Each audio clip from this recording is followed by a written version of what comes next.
The Supreme Court, in an emergency application, issued an unsigned order that permitted the Trump administration to keep frozen approximately $4 billion in foreign assistance funding previously approved by Congress. This ruling temporarily halted a federal judge's injunction that required the administration to spend the money before the funds expired at the end of the fiscal year, September 30th.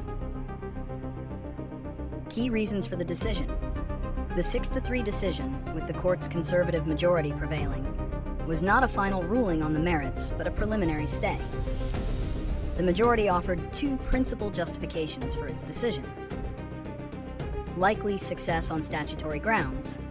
The court stated the administration had made a sufficient showing that the Impoundment Control Act of 1974, ICA, precludes the ability of the plaintiff organizations, foreign aid contractors, and nonprofits to bring a lawsuit under the Administrative Procedure Act, APA, to enforce the spending.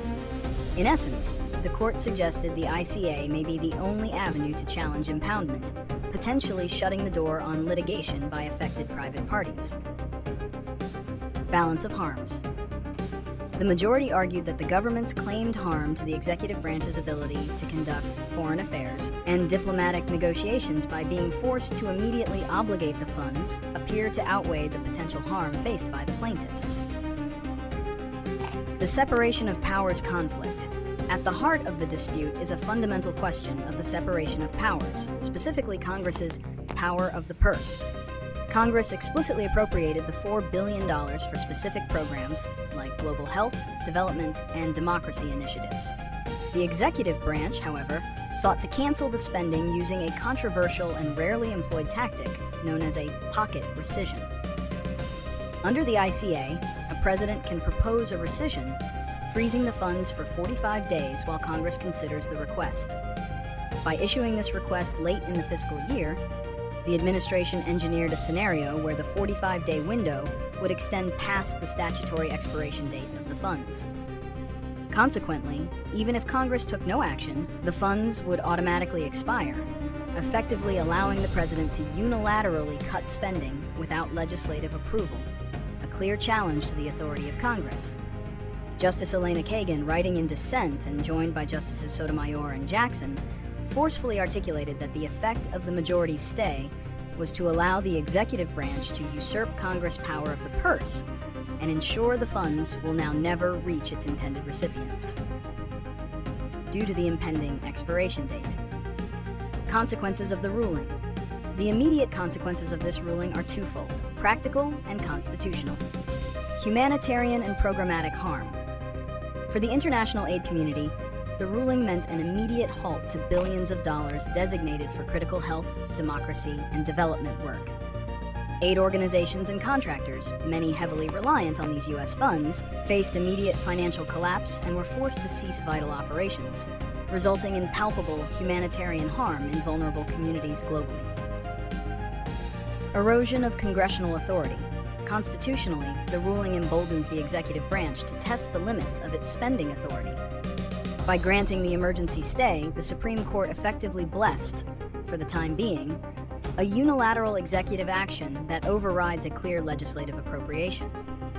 This use of the shadow docket, emergency appeals often decided quickly without full briefing or argument, to make significant immediate policy changes, amplifies the perception of executive overreach and weakens Congress's ability to control federal expenditures. The ruling suggests a judicial deference to the president's foreign policy judgments, even when those judgments clash directly with Congress's budgetary mandates. Prediction and solutions. Prediction. The $4 billion in foreign aid is almost certain to expire unspent, rendering the underlying fight over those specific funds moot. However, the legal and constitutional battle concerning the president's impoundment authority will continue. The core lawsuit challenging the legality of the pocket rescission and the interpretation of the Impoundment Control Act will proceed through the lower courts and likely return to the Supreme Court for a definitive ruling on the merits. Future administrations, regardless of party, will be encouraged by this outcome to use similar tactics to sideline congressionally appropriated funds they dislike, knowing that the courts may grant preliminary relief that runs out the clock on the funding's expiration date. Potential solutions. Addressing this impoundment crisis requires a response from both the legislative and judicial branches. Legislative solution: amending the ICA. Congress can, and likely should, amend the 1974 Impoundment Control Act to close the pocket rescission loophole. This would involve clarifying that all rescission proposals must be voted on and approved by Congress within the 45-day period, regardless of the fiscal year end, and explicitly preventing funds from expiring simply due to the timing of the President's request.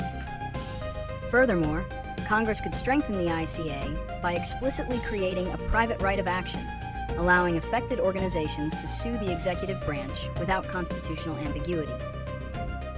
Judicial resolution, merits review. Ultimately, the Supreme Court must issue a full decision on the merits of the case, rather than relying on the shadow docket. A final ruling is necessary to clearly define the constitutional boundary between the President's discretion in foreign affairs and Congress's exclusive power to appropriate and control the disbursement of federal monies. This would prevent future presidents from exploiting procedural delays to achieve legislative outcomes unilaterally.